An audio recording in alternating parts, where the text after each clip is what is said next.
할렐루야. 3일 동안 잘 지내셨습니까? 참 세상 살기도 힘든데요. 또 말씀대로 순종하고 살아가기가 좀 우리 그리스도인들은 더 힘든 시기를 살아가고 있습니다. 계속해서 오늘 십자가는 육신에 대한 승리의 구심점이라는 제목 두 번째 시간을 갖도록 하겠습니다. 우리가 저번에 첫 번째에 갈라디아서 5장 말씀을 가지고 육신의 일에 관해서 첫 번째 나누었습니다. 육신의 일을 오늘 본문을 네 그룹으로 나누어서 저번에 첫째 그룹, 두 번째 그룹의 말씀을 나누었습니다. 첫째 그룹은 성적인 죄였는데요. 갈라디아서 5장 19절에 나오는 육체의 일은 분명하니라고 말씀하시고 그 육체의 일은 이제 죄지요. 죄가 이런 것이다라고 말씀했습니다. 음행과 더러운 것과 호색과 첫 번째 성적인 죄에 대해서 말씀을 하셨고요. 두 번째 그룹인 영적 미혹이죠. 우상 숭배와 술수에 관해서 첫 번째 말씀을 드렸습니다. 자, 오늘은 세 번째 그룹인 대인관계의 파괴 죄에 대해서 오늘 말씀을 육신의 일에서 좀 나눌 건데요. 이게 8가지가 나와 있더라고요. 말씀을 준비하다 보니까 오늘 다 할 수가 없겠습니다. 그래서 5가지 당 짓는 것까지만 하고 나머지 3개와 그 다음에 네 번째 그룹을 합쳐서 마지막 시간에 말씀을 좀 나누도록 하겠습니다. 사랑하는 성도 여러분, 말씀을 이렇게 하나하나 분해해서 꼭 이렇게 말씀을 전해야 됩니까? 라고 생각하실 수도 있습니다. 그런데 우리가 알지 못하면 대응하지 못하고 깨닫지 못합니다. 그러면 거기에 대한 죄에 대한 승리도 없습니다. 그렇기 때문에 말씀을 둥글게 하시는 것보다 하나님이 주신 그 말씀 안에 깊은 영적인 메시지를 통해서 내가 이 상태에 놓여 있구나. 오늘 이 육신의 일들을 갈라디아서 5장에서 쭉 얘기하는 육신의 일들을 보면요, 전부 다 나에게 일어나는 일들, 내가 지금 하고 있는 죄들 또는 세상에서 일어나고 있는 모든 죄들, 그 안에 내가 포함되어 있는 것들을 우리가 볼 수가 있습니다. 근데 이 죄에서 승리를 해야지 하나님과의 관계가 단절되지가 않거든요.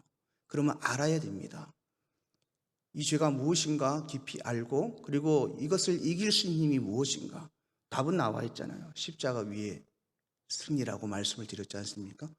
그래서 말씀을 좀 전할 때 여러분 정신을 똑바로 차리시고 말씀을 들으시길 바랍니다. 자, 오늘 세 번째 그룹 대인관계 파괴 중에 5가지입니다. 원수를 맺는 것, 분쟁, 시기, 분냄, 당짓는 것. 요거와 또 뒤에 할 분열과 이단과 투기는 인간의 사악한 본성과 공동체를 파괴하려는 마음가짐에 관한 죄악들입니다. 첫 번째, 원수 맺는 것. 그래서 한번 우리가 나눠보겠습니다.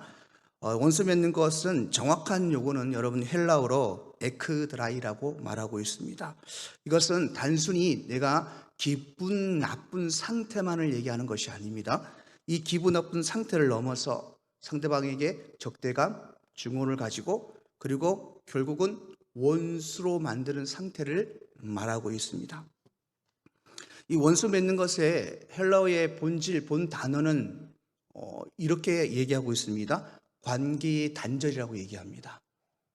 참 멋있는 말이죠. 원수 맺는 것은 관계의 단절이라고 표현을 하고 있습니다.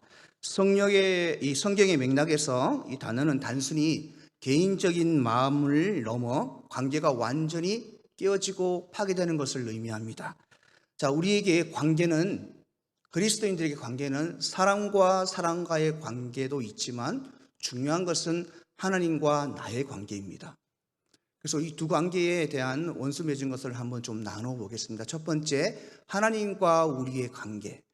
하나님과 우리의 관계가 지금 우리가 내 자신이 하나님과 원수가 되어 있는지, 원수가 되어 있지 않는지 체크하기 위해서 우리가 하나를 보아야 될 것입니다. 로마서 5장 10절에 보면 이렇게 말씀하고 있습니다. 자, 곧 우리가 원수 되었을 때에 말씀하시죠. 자, 원수 되었을 때라고 말합니다. 누굽니까? 하나님과 우리가 원수 되었을 때, 그때 그의 아들의 죽으심으로 말미암아 하나님과 어떻게 됐다 합니까? 화목되었다고 말씀합니다. 요거 뒤에 좀 빼놓고요. 자, 우리가 원수가 되었답니다. 하나님과. 근데 어떻게 원수가 되었는가에 대해서는 이사야 59장 2절에 말씀하고 있습니다. 오직 너희 죄악이 너희와 너희 하나님 사이를 갈라놓았고, 그리고 그 뒤에 말씀합니다. 너희 죄가 그의 얼굴을 가리어서 너희에게서 듣지 아니하시게 함이니라. 뭐라 하십니까? 하나님과 우리가 원수 되었다는 것이 뭐라고요? 무엇 때문이라고요? 죄악 때문이라고 말씀하고 있습니다. 그래서 앞에서 제가 말씀을 드렸지만 우리가 죄에 관해서 깊이 알아야 하나님과 관계가 단절되지 않는다는 것입니다. 그리고 그 죄를 알고 그 죄에 대해서 날마다 십자가 위에서 승리하는 삶을 살아야 하나님과의 관계가 이어진다는 겁니다. 그래서 우리 그리스도인들에게 이 원수 맺는 것, 하나님과 원수 맺는 것, 이 죄는 굉장히 여러분 민감한 그 자체입니다. 우리가 구원을 지키느냐, 지키지 못하느냐, 이 땅에서 하나님이 주시는 천국을 맛보고 살아가느냐, 지옥을 맛보고 살아가느냐에 갈림길이 있다는 것입니다. 또 하나는 사랑과의 원수 맺는 것입니다. 공동체를 파괴하는 분쟁과 증오의 뿌리로 보고 있습니다. 자, 인간과 인간과의 원수 맺음을 성경에서는 이렇게 하라고 말씀하고 있습니다. 마태복음 5장 43절과 44절의 말씀입니다. 내 이웃을 사랑하고 내 원수를 미워하라 하였다는 것을 너희가 들었으나, 그러나 마태복음 5장 44절에 보면 이렇게 말씀합니다. 나는 너희에게 이르노니 너희 원수를 사랑하며 너희를 박해하는 자를 위하여 기도하라. 이웃을 사랑하고 내 원수를 미워하라는 말을 너희들이 들었지라고 얘기합니다. 이 말은 우리가 그냥 순리적으로 보면 내 이웃은 사랑하는 것이고 내 원수는 미워하라는 것인데, 너희들이 그렇게 알고 있지만 하나님은 뭐라 합니까? 44절에 너희에게 이르노니 내 원수를 사랑하며 너희를 박해하는 자를 위하여 뭐하라? 기도하라. 이렇게 말씀하고 있습니다. 이게 가능할까요? 어떻게 원수와 말을 안 하고 인연을 끊고 살 수는 있는데, 원수를 사랑하라는 이 말, 원수를 위하여 기도하라는 이 말, 과연 우리의 삶에서 이게 실천 가능한 일일까? 요거 뒤에 조금만 이따가 나눠보고요. 자, 그러면 우리가 한번 봐야 됩니다. 원수 맺는 것이 왜 그리스도인들에게 또는 모든 사람들에게 위험한 것인가? 이 원수 맺는 것은 단순히 상대방을 공격하는 데 그치지 않고, 가장 중요한 겁니다. 상대방을 미워할 때 나에게 그 영향이 반드시 온다는 것입니다. 첫 번째는 여러분, 원수를 맺으면요, 그 사람에 대해서 또는 세상에 대해서 그 사람을 통해서 세상의 문을 닫습니다. 폐쇄성이라 그러는데 마음의 문을 닫아버려서 소통이 불가능한 상태가 됩니다. 그리고 가장 중요한 것은 원수를 맺고 살잖아요. 그러면 내 내면에 황폐화가 일어납니다. 누군가를 원수로 규정하는 순간 하나님이 주시는 이 평안보다는 상대에 대한 적대의 대응에 에너지를 쏟기 때문에 그렇습니다. 실질적으로 여러분, 원수를 맺은 사람이 있다면 그 사람만 생각하면 여러분 마음속에서 뭐가 올라옵니까? 뒤에 얘기하겠지만 분노가 올라오고 화가 치밀잖아요. 근데 사람이 희한하게 그냥 내가 평안한 어떤 환경보다는 그 대상을 보고 더 산다는 거죠. 저도 성격이 그렇거든요. 누군가가 만약에 말다툼을 조금 했잖아요. 근데 그거를 풀지 않으면 밤새도록 그것 때문에 잠을 못 자는 성격입니다. 그래서 어떻게든 풀어야 돼요. 뭐 사과를 하든 뭘 하든. 또 가슴에 가지고 있으면 더 힘들어지거든요. 그래서 누군가와 원수를 맺는다는 것은 참된 그리스도인은요, 거기에 대한 부담과 아픔이 있습니다. 그래서 차라리 그냥 내가 잘못하지 않았어도 그냥 내가 미안하다 얘기하고 풀고 내 마음이 편한 것이 좋은 거거든요. 그래서 힘적으로 영적인 측면에서 이 원수 맺는 것은 굉장히 위험합니다. 하나님과의 관계도 마찬가지입니다. 우리가 하나님과 관계에서 하나님과 원수 맺는다는 것은 자신의 영적인 무덤을 파는 것과 똑같습니다. 여러분, 세상 사람들과 원수 지었을 때 내 마음속에 있는 안타까움과 뭐 이런 아픔과 이런 것들이 하나님과의 관계에서도 똑같이 이루어져야 됩니다. 내가 죄를 지었다면 그 죄에 대한 애통함이 반드시 동반되어야 됩니다, 여러분. 자, 그러면 이 원수를 맺는 것을 이길 수 있는 방법은 무엇일까? 이 상태의 방법을 말하는 것은 한 단어밖에 없습니다. 바로 화해입니다. 화해. 근데 이 화해를 하기 위해서 우리가 가장 먼저 알아야 될 것은 내 상태의 인정을 해야 됩니다. 봐야 된다는 거죠. 내가 저 사람과 또는 하나님과 어떻게 지금 원수를 맺었었는가, 또 맺고 있는가, 그 상태를 확실하게 파악을 해야 된다는 거죠. 세상 사람들은 둘째 치더라도 하나님과의 관계에서 내가 하나님과 원수를 맺고 있다면 분명히 내가 죄를 짓고 있다는 것이고, 그 죄가 무엇인가에 대해서 반드시 여러분 우리가 내 상태를 보고 인정하는 것이, 이 태도가 중요한 것입니다. 그래서 내가 지금 죄 속에 거하고 있다면 우리는 지금 하나님과의 절대적인 적대감 또는 원수 상태에 있다는 것을 여러분 알아야 됩니다.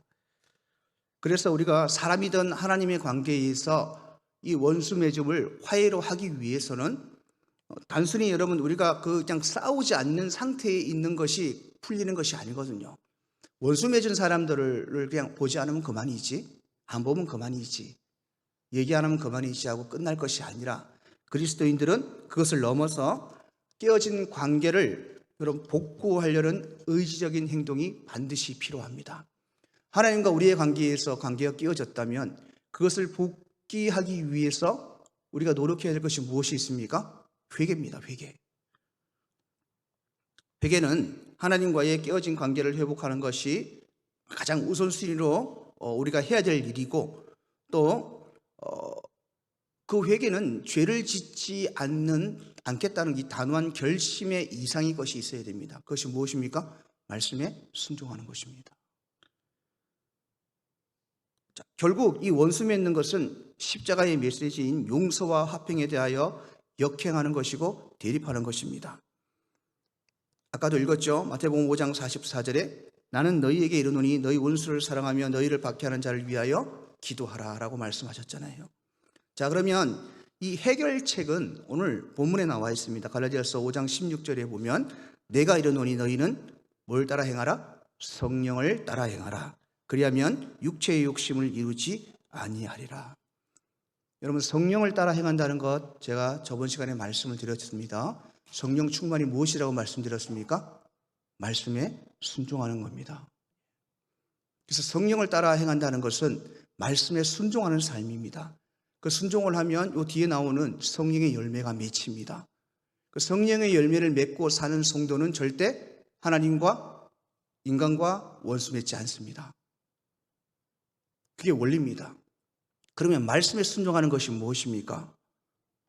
예수님이 가신 그 십자가의 길을 함께 가는 것입니다. 그 위에서 내가 날마다 나를 부인하고 죽는 것입니다. 내가 죽으면요, 원수 맺을 일이 없습니다. 하나님 앞에서도 세상 사람과도 마찬가지입니다. 두 번째, 분쟁입니다. 분쟁은 에리스라고 헬라어에서 말하고 있는데요, 원수 맺는 것이 마음속에 품은 깊은 적대감이나 상태를 의미한다면 분쟁은 그 적대감이나 이런 어떻게 해코지 하려는 그런 마음들이 밖으로 표출되는 것이 분쟁입니다. 분쟁. 그리고 이 분쟁은 다툼을 야기합니다. 오늘 본문 20절에서 이 단어, 이 분쟁은 공동체의 평화를 깨트리고요, 아주 이 공동체에 소를 입히는 구체적인 행위로 묘사되고 있습니다. 이 헬라어 에이스 분쟁은 단순히 의견이 다른 것을 넘어선 격렬한 다툼이나 논쟁을 의미합니다. 자, 이 분쟁은 마음속에 있는 표출된 증오입니다. 증오, 분쟁은. 그래서 이 분쟁은 격렬한 다툼이나 논쟁을 의미하는데 우리의 말과 행동으로 이 모든 것들이 구체화되어서 상대방을 공격하는 상태가 바로 분쟁입니다. 그렇다면 바울은 이것을 왜 육체의 일로 타락의 본성에 나오는 결과물로 보았을까? 이 분쟁은 자신의 우월감의 표현입니다. 십자가는 내가 죽는 것인데 분쟁은 내가 사는 것입니다. 자기의 우월감을 표현하는 것인데 분쟁은 대개 내가 너보다 옳다, 또 내가 더 중요하다, 그래서 자기 증명 욕구에서 비롯되는 것을 볼 수가 있습니다. 그렇기 때문에 자기의 우월성을 나타내기 때문에 이것이 통하지 않을 때 어떻게 됩니까? 나만 옳다는 이 생각이 강해지면 결국은 그런 편을 찾아서 편을 가르게 되고 결국 공동체를 조각내는 분열로 이어지는 것을 볼 수가 있습니다.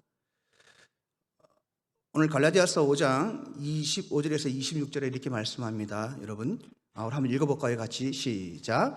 만일 우리가 성령으로 살면 또한 성령으로 행할지니 헛된 영광을 구하여 서로 노엽게 하거나 서로 투기하지 말지니라. 만일 우리가 성령으로 살면, 성령으로 행하라고 얘기합니다. 그렇게 행하면 헛된 영광을 서로 노엽게 하거나 서로 투기하지 않는다고 얘기합니다. 이 헛된 영광을 추구하는 사람이 분쟁을 일으킨다고 말씀하고 있는 것입니다.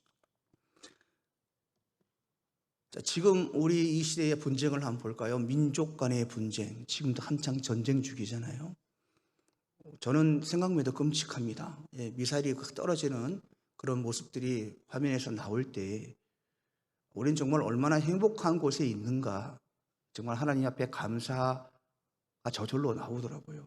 지금 민족 간의 분쟁, 우크라이나, 러시아 이런 싸움들 다 뭡니까? 자기들이 옳다고 하기 때문에 일어나는 것입니다. 이웃 간의 분쟁도 한번 보십시오. 층간소음이나 여러 가지 땅 소유 이런 모든 것들, 주차 시비라든지 이런 분쟁들은 결국은 내 거, 나에게 손해가 오기 때문에 일어나는 거거든요. 사회적 분쟁도 마찬가지입니다. 문제는 뭐냐면 그리스도인에게도 이 교회에도 분쟁이 있다는 겁니다. 교회의 분쟁을 일으키는 모든 일들이 많지만 그것을 세 가지로 요약해서 말씀해 놓은 것이 있습니다. 첫 번째는 교회의 분쟁은 자기의 때문에 일어난다고 말합니다. 내가 옳고 너는 틀렸다. 확신이 적대감이 변하고 이것이 말다툼으로 터져 나옵니다. 교회에서 내가 옳고 너가 틀렸다는 것은 세상의 기준으로 보는 것이 아닙니다. 교회 안에서는 하나님의 말씀이 기준이 되어야 됩니다. 그 말씀 속에서 내가 틀렸으면 난 틀린 것입니다. 그 말씀 속에서 내가 옳은 것이면 옳은 것입니다. 근데 왜 서로의 생각과 서로의 가치관과 서로에 대한 신앙의 뭡니까? 어떤 자기가 세워놨던 어떤 신앙의 기준을 가지고 서로 맞다고 얘기를 하고 그것이 안 되면 분쟁을 일으킨다는 겁니다.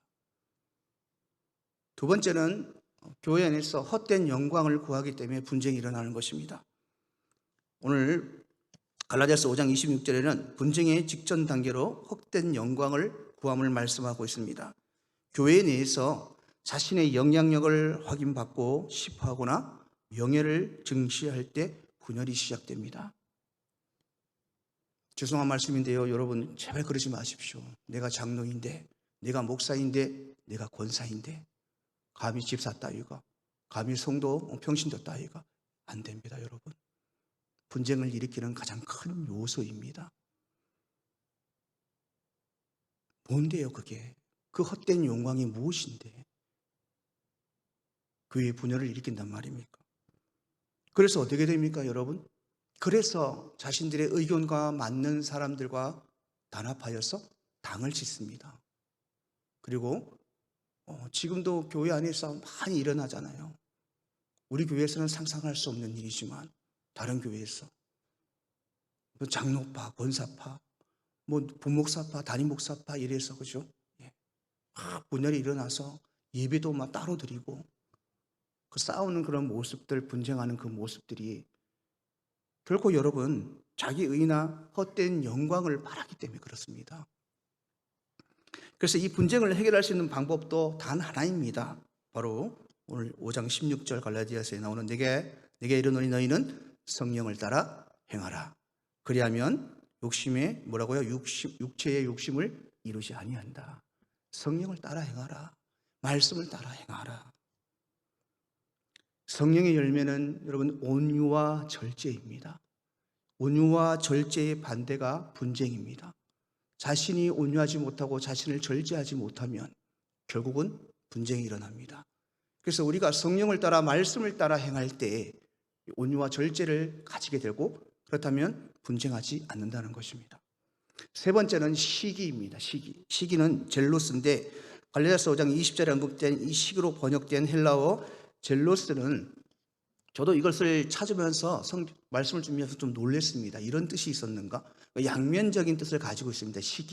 시기란 이 말은 우리가 잘 아시다시피 이렇게 좋은 단어는 아니잖아요.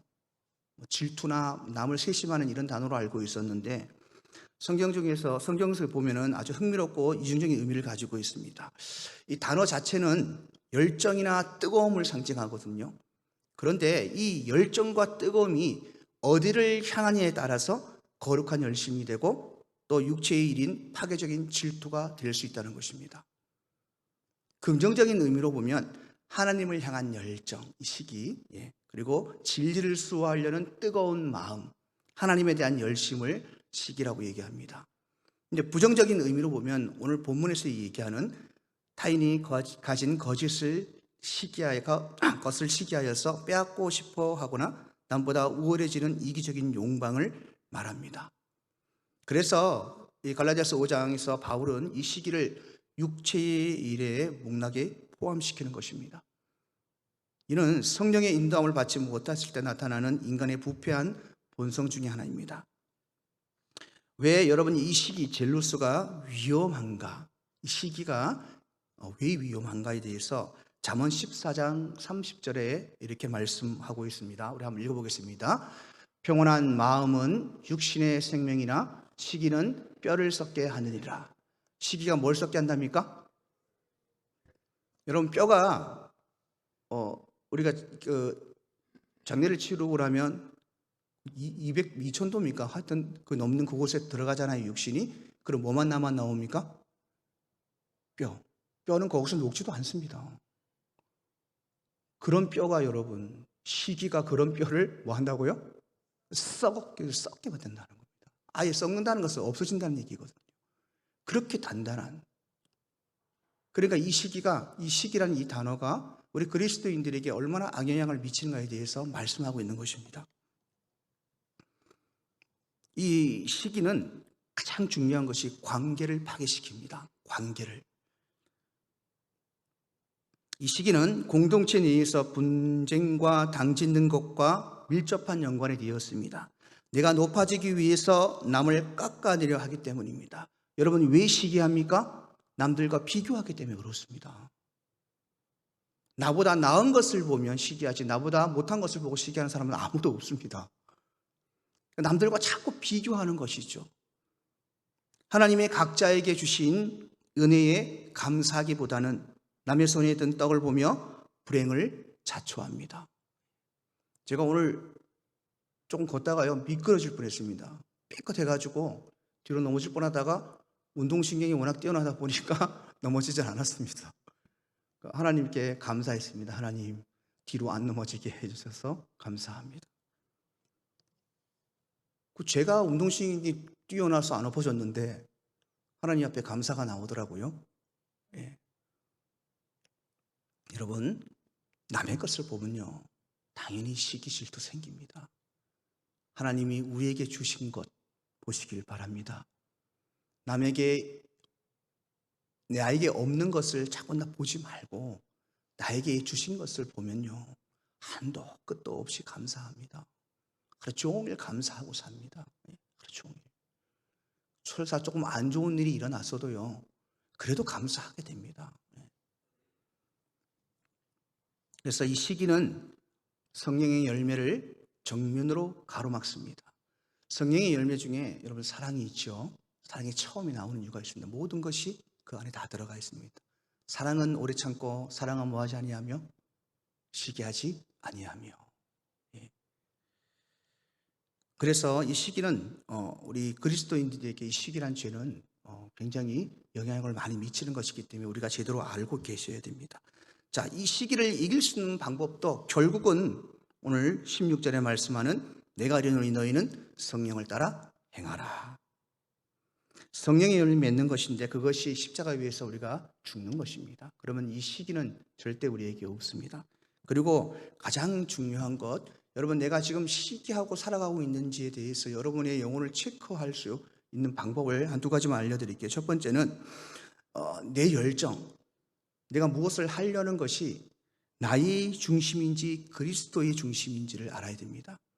여러분 나의 중심이면 나는 저 사람보다 잘 되기 위해서 쟤보다 잘 돼야 돼 하면서 행해지는 것이고, 그리스도를 위한 것이라면 무엇입니까? 이것이 하나님의 영광이 되는 것인가, 이것이 이웃에게 도움이 되는 것인가를 먼저 본다는 것입니다. 지금 내가 그렇게 살고 있습니까? 그렇게 살지 않으면 여러분 시기하고 살고 있는 겁니다. 또 하나, 만족과 감사입니다. 조금 전에 말씀을 드렸죠. 여러분 나에게 주신 은혜의 분량을 인정해야 됩니다. 은혜의 분량입니다. 어떤 사람은 하나님이 돈을 많이 버는 은혜를 주셨어요. 근데 어떤 사람은 가난하면서도 하나님을 사랑할 수 있는 은혜를 주셨습니다. 여러분 이걸 인정해야 됩니다.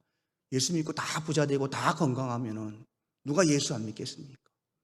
근데 잘 되는 것, 못 되는 것도, 가난한 것도, 부유한 것도 나에게 주신 하나님의 은혜의 분량이라고 생각한다면 여러분 그 속에서 너무나 감사함이 솟아납니다. 그래서 타인의 복을 함께 즐거워하는 국률의 마음을 구하는 것입니다.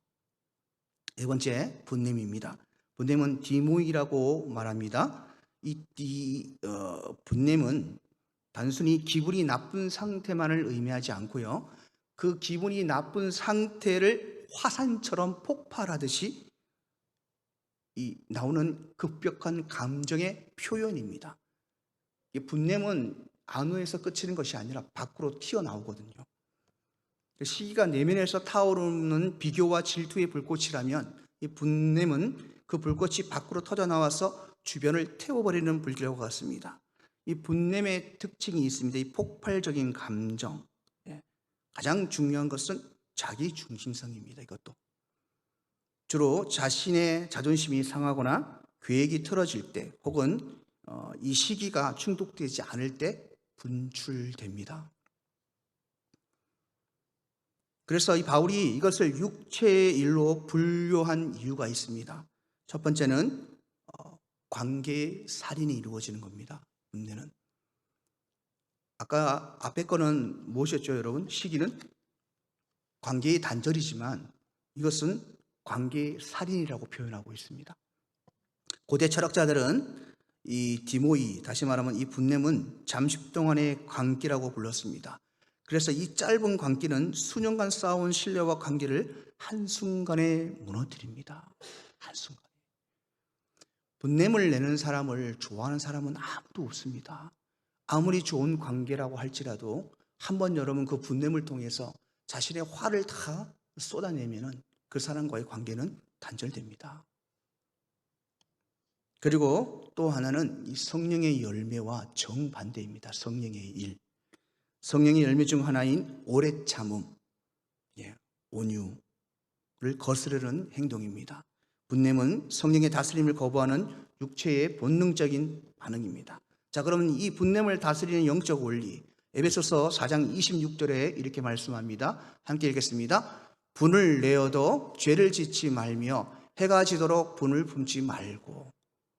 이 말이 무슨 말입니까? 분냄이 올라오면 해 질 때까지만 참으란 얘기입니까? 그 즉시 멈추라는 말씀입니다. 분노가 끌어올릴 때 여러분 기억하십시오. 그것이 성령의 통제 아래 있는지 반드시 내 자신을 봐야 됩니다.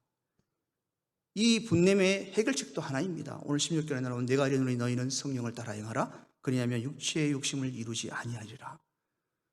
분냄의 해결책은 성령을 따라 행하는 것입니다. 성령의 열매를 맺고 말씀에 순종하는 손을 살면 분냄의 폭발이 없습니다. 저도 여러분 지금 운전하면서도 얼마나 이렇게 올라오는지 모릅니다. 진짜 문 열고 그냥 목사기 때문에 욕을 못 하잖아요. 제가 제 차에 십자가를 이렇게 걸지 않고 다니는 이유가 있습니다. 제 차에는 제가 기독교인이라는 흔적이 전혀 없습니다. 제 차는 혹시나 몰라서 자신이 통제가 안 될까 봐. 예. 그래서 그렇게 뭐 십자가를 달든지 막 이렇게 막 기독교인 표를 잘 안 내거든요. 하나님의 영광을 가릴까 봐. 그러니까 제 자신이 참 한심스럽죠. 예. 그걸 통제를 못해서 예. 그렇게 될까 봐 제가 그렇게 하고 있는데 하나님 앞에 참 죄송하죠. 사랑하는 성도 여러분, 분념의 해결책은 성령을 따라 행합니다. 성령을 따라 행할 때 십자가 위에서 내가 죽을 때 이 분냄을 이길 수 있습니다. 마지막입니다. 여러분, 당 짓는 것입니다. 당 짓는 것은 헬라어로 에리데이아이라고 말씀하고 있습니다. 자, 갈라디아서 5장 20절의 흐름을 보면 참 이게 좀 죄송합니다. 연결이 이렇게 됩니다. 이 내면의 뜨거운 질투였던 이 시기가 밖으로 폭발하는 이 분냄이 되고 그 결과 뭐랍니까? 공동체를 찢어놓는 당 짓는 것으로 이어지기 때문입니다. 이 단어는 단순히 친한 사람들끼리 모임이 아니고 훨씬 더 날카롭고 이기적인 의미를 품고 있습니다. 당 짓는 것의 본질의 헬라어의 단어는 이기적인 야망이라고 표현하고 있습니다. 왜 시기와 분냄 다음에 이 당 짓는 것이 올까? 시기는 아까 말씀드렸죠. 남이 나보다 잘 되는 꼴을 보지 못하는 마음. 분냄은 그 마음이 통제되지 않아서 공격적으로 터져 나온다 합니다. 그래서 당 짓는 것은 결국 자기 뜻에 동조하는 사람들을 모아 세력을 만들고 상대를 고립시키기 위해서 만드는 것입니다. 결국은 자기들이 옳다고 하기 위해서 당을 짓는 거잖아요. 결국 당 짓는 것은 공동체의 화합을 깨트리고 그리스도의 몸을 찢는 치명적인 육체의 일입니다. 교회의 머리는 누구입니까? 예수님이십니다. 그 지체들이 바로 우리입니다. 근데 당 짓는 것은 이 지체들을 다 찢는 행위입니다. 예수님의 지체인. 그래서 얼마나 여러분 큰 죄입니까 이게. 그래서 이 당 짓는 것을 이기는 성경의 원리는 성경은 이기적인 야망과 파벌 의식을 극복할 대안으로 겸손과 마음을 제시합니다. 빌립보서 2장 3절에 보면 이렇게 말씀합니다. 아무 일이든지 다툼이나 허용으로 하지 말고 오직 겸손한 마음으로 각각 자기보다 뭐라고요? 남을 낮게 여기고. 요 낮게는요, 나를 낮춰보라는 게 아닙니다. 나보다 더 나은 사람으로 여기라 이 말입니다. 자, 그러면 이제 갈라디아서 5장 16절 해결책이 있죠. 내가 이르노니 너희는 성령을 따라 행하라. 그리하면 육체의 욕심을 이루지 아니하리라. 결국은 여러분 당 짓는 것도 내가 죽으면 말씀에 순종하여 성령의 열매를 맺고 십자가 갈 위해서 내가 죽으면 당 짓는 것 있을 수 없습니다. 말씀이 있습니다. 사랑하는 성도 여러분, 우리가 육체의 일을 이루지 않고 살아가는 방법은 누차 말씀드렸습니다. 성령을 따라 행하는 것, 말씀에 순종하며 성령의 일, 성령의 열매를 맺어가는 것, 그것이 곧 예수 그리스도가 가신 십자가의 길을 함께 가는 것이고 그 위에서 내가 죽는 것이라고 말씀을 드렸습니다. 사랑하는 성도 여러분, 이번 한 주도 제발 여러분 말씀을 좀 붙드십시오. 그리고 십자가 길 위에서 날마다 나를 체크하시고 성령으로 나를 죽이고 우상 숭배와 주술과 원수 맺는 것과 분쟁과 시기와 분냄과 당 짓는 것에 십자가 위에서 여러분 승리하는 삶을 살아가시기를 주님으로 축복합니다.